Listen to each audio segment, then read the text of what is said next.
Good afternoon. So as promised, I'm going to try to do a video tutorial and walk you through the steps of solving basically the conversions and the equivalencies to get the answers that you need out of the data in the FRQ. Okay, so the FRQ is available in Schoology. You can see I'm in week 1. I'm going to go ahead and open that up. I've got a PDF of that here. So if I click view, it should pop up in another screen for me. Pulling up the FRQ.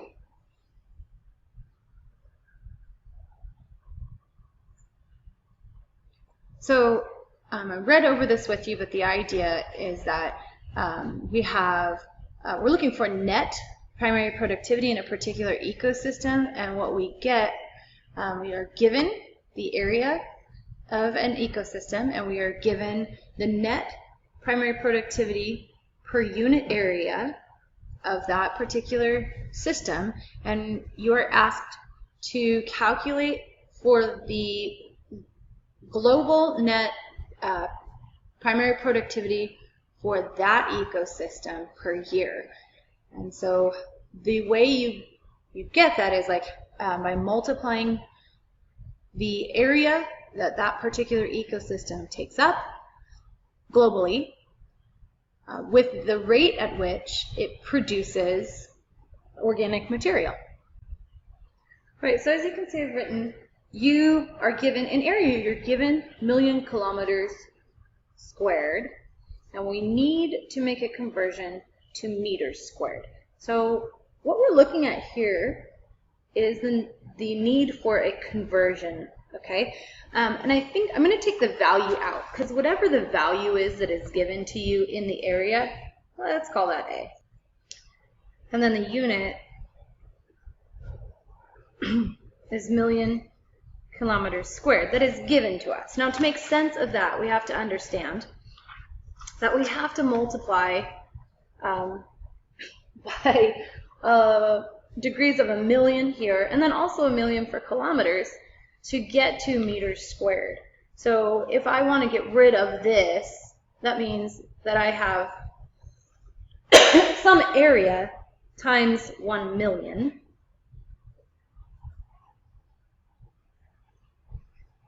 And then if I'm dealing with kilometers squared, I've got 1,000 kilometers for one of those meters and 1,000 kilometers to pull another one of those out. And finally down here, I've got meters squared. So in order to simplify 1 million times 1,000 times 1,000, I'm simply going to collapse that into scientific notation. So I'm dealing with 12 places here, 1, 2, 3, 4, 5, 6, 7, 8, 9, 10, 11, 12. And so I can multiply by 10 to the 12th power, and that's going to be the same, as this number here, but it's a lot simpler to deal with and to write, not have to write all those zeros. So whatever my value, I'm going to multiply that by 10 to the 12th power, and that gives me the meters squared. And that's where we need to be. That's our conversion for that area. So the next step is to go from mean NPP to global NPP.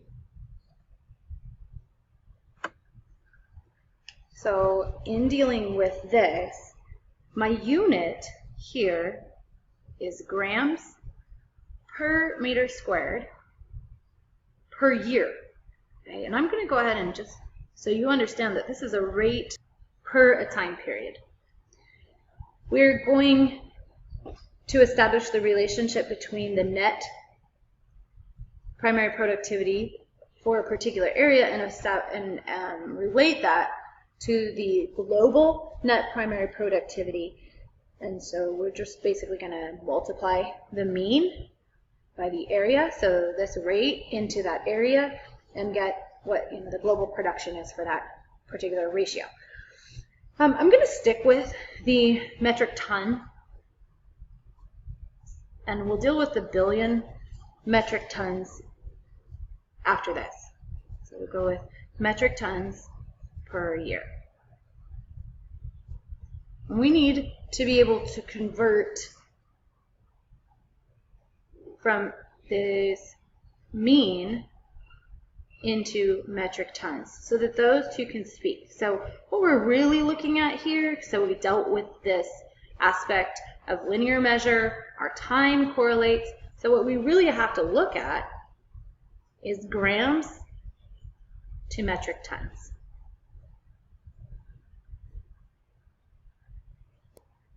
Which, according to metricmeasure.org, can be abbreviated as, in the US, a little t. So that's helpful. So the conversion is thus: no matter the value of G, if I set this equal to an equivalency wherein 1,000 grams is equal to 1 kilogram,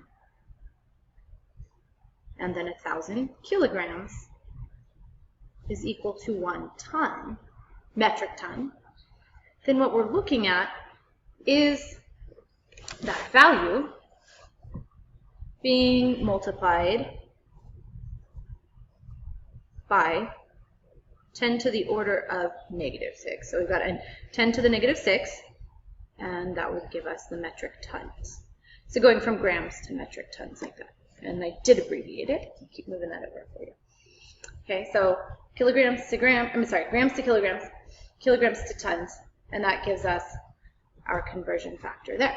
Now, these are given in standard tables. I don't know that they will be available to you, so working through and understanding why we are converting and using that scientific notation is important. Hopefully, I'll become really savvy at finding the resources we need to make this easier as time goes on.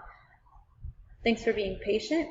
I'm going to now take this conversion and the conversion we did before, and we'll work one of those sample problems out. Weightconversions.org is abbreviated by little t. So I've worked out a couple of things here for you. Oh, let me back this up. So in going from grams to metric tons, abbreviated small t, here is the rationale. So no matter the value, if I set my grams against this equivalent, 1,000 grams per kilogram, and then from there, 1,000 kilograms per metric ton, or, straight from grams to the metric ton, get there. But this is without skipping steps. For those of you who that's important. And at this point, understanding, I think that's key. So we are now, whatever the value may be, this blank can be filled in, from the area or from your mean NPP, what's given to you in the chart. So this changes, but the conversion does not. So that value, you can just plug in, play, no big deal. So what you've got though is 10 to the -6, and now we're looking at going from grams to tons. And so you have a very small fraction of a metric ton represented in that mean because you're going from grams to tons. So this is actually a very, very small number, whereas what we were looking at before is a very, very large number. Okay, so here's where we get to the nitty-gritty. We have to take our area, we have to take the rate, the mean rate per unit area, and we're going to establish the global productivity per year for that particular ecosystem. So the example I started with earlier was the extreme desert, rock, sand, and ice. So there was globally an area of 24 million kilometers squared. So I'm going to start with that 24, and instead of being 24.0 million kilometers squared, I have now established that I can write that as 24 times 10 to the 12th meters squared. Understand that I can also move this decimal once and therefore add another order of 10 to which this would factor out. But we're going to stay with that. Nice and simple. And then you're going to multiply this area by the mean net primary productivity per unit area. And we've established that this needs to be done in order to get us to tons. Since we've done the conversion, we can actually plug that in right here. Instead of putting grams per meter squared per year, which is what I had before, I'm actually going to tell you that you can replace this with our little conversion factor and put that in there, since that's, just in order of multiplication. And what you're going to see, 3 times 10 to the negative 6 tons per meter squared. And this is per year. And all of this can go over the year. And the reason that becomes important is because knowing that this is in the denominator means that I can get rid of this. That this is down below, basically. Okay? And so that in terms of like conversions and tracking units, it needs to be known that this and this cancel out. And then what I have over here is tons per year.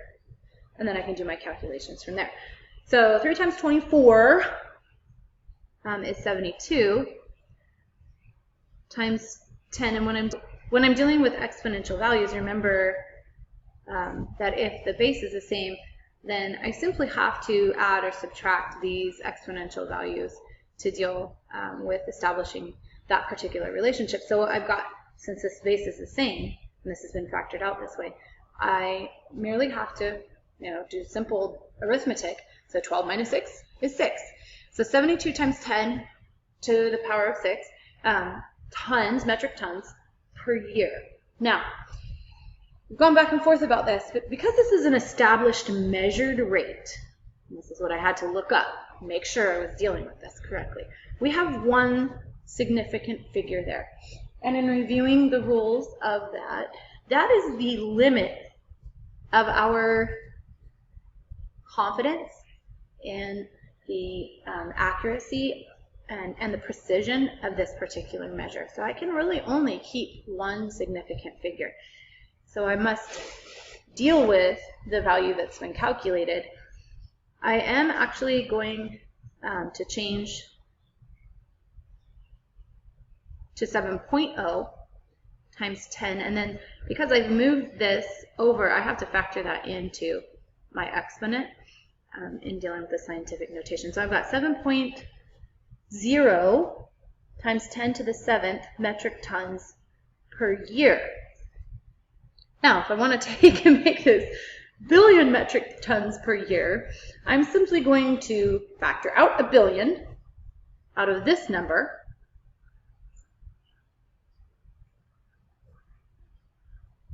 So that simply means that my decimal is moving 9 times in the negative direction to make this, a much more manageable number. And like it or not, this can be written as 0.07 billion, where in this instance, billion becomes a unit, tons per year. Voila. So in order to solve the problems, the rest of the problems in this problem set, you simply need to move these numbers around. So sticking with these conversion factors, just a plug and play, obviously this one as well. And then what you do here really depends on the orders of 10 or 100 or 1,000 in which you need to simplify, and then determining significant figures per the measured rate and per that average or per that area. So those are the things that are going to figure into the answers as you go through.